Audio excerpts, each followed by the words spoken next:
আসসালামু আলাইকুম রহমতুল্লাহি ওবরাকাতুহ। বন্ধুরা, আজকে আমি আপনাদেরকে পলাতক ব্যক্তিকে ফিরিয়ে আনার জন্য একটি সুন্দর কার্যকারী তদবির দিচ্ছি। এই তদবিরটি হালাল রুজি খানেওয়ালা ব্যক্তি এবং 5 ওয়াক্ত নামাজ আদায় করে যে নিয়মিত আল্লাহ তাআলার হুকুম আহকামগুলো মেনে চলে এরকম একজন লোক দিয়ে লিখে নিতে হবে। এবং এই তাবিজটা কীভাবে ব্যবহার করবেন ইনশাআল্লাহ পরিপূর্ণ নিয়ম আপনাদেরকে বলে দেওয়া হবে। এই জন্য আপনাদেরকে আমাদের ভিডিওটা পরিপূর্ণভাবে দেখতে হবে ইনশাআল্লাহ।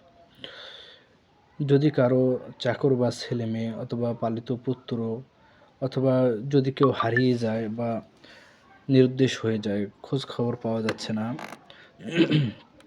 তাহলে আপনাদেরকে যে কাজটা করতে হবে, এই যে নকশাটা দেখতেছেন, এই নকশাটা আপনাদেরকে ফজরের নামাজের পর লিখতে হবে।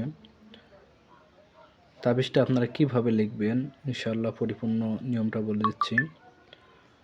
প্রথমে আপনাদেরকে 41 বার বিসমিল্লাহ শরীফ পাঠ করে নিতে হবে। বিসমিল্লাহ শরীফ 41 বার পাঠ করে হাতের মধ্যে ফু দিয়ে আপনাদেরকে এই তাবিজটা লিখে নিতে হবে। এই তাবিজটা লিখে নেওয়ার পর নিচে যে চলে গেছে তার নাম এবং তার বাবার নাম, যদি ছেলে হয় তাহলে বাবার নাম দিবেন, যদি মেয়ে হয় তাহলে মায়ের নাম দিবেন। দেওয়ার পর এই তাবিজটাকে দেখেন এখানে নিয়ম লিখে দেওয়া আছে, এই নিয়মে পালন করবেন। নিম্নের নকশাটি লিখে গাছের ডালের সাথে লটকিয়ে দিবে।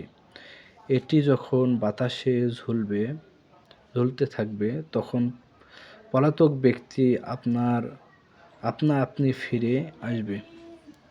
এই নকশাটি খুবই সুন্দর একটি নকশা, আপনারা পরীক্ষা করতে পারেন, ইনশাআল্লাহ আপনারা ফলাফল ভালো পাবেন। এর সাথে আরও একটি আপনাদেরকে তদবির দিয়ে দিচ্ছি পলাতক ব্যক্তিকে ফিরিয়ে আনার জন্য।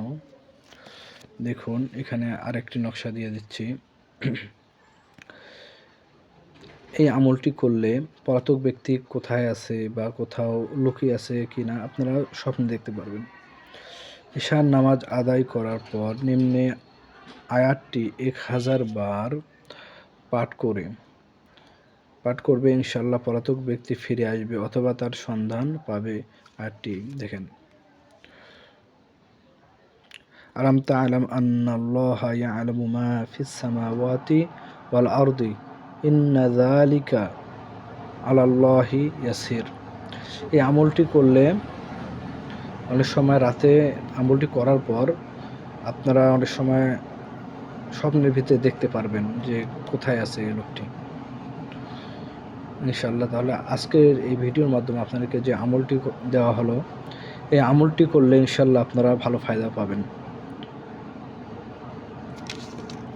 আর আমরা এই আমলগুলো দিচ্ছি একমাত্র আল্লাহ তাআলার নৈকট্য হাসিলের জন্য, যেন আমাদের এই আমলগুলো দ্বারা আপনারা উপকৃত হতে পারেন, আপনারা লাভবান হতে পারেন। আল্লাহ রাব্বুল আলামিন বলেছেন, ওয়ানুনাজ্জিলু মিনাল কুরআনি মা হুয়া শিফাউন ওয়া রাহমাতুল লিল মুমিনিন।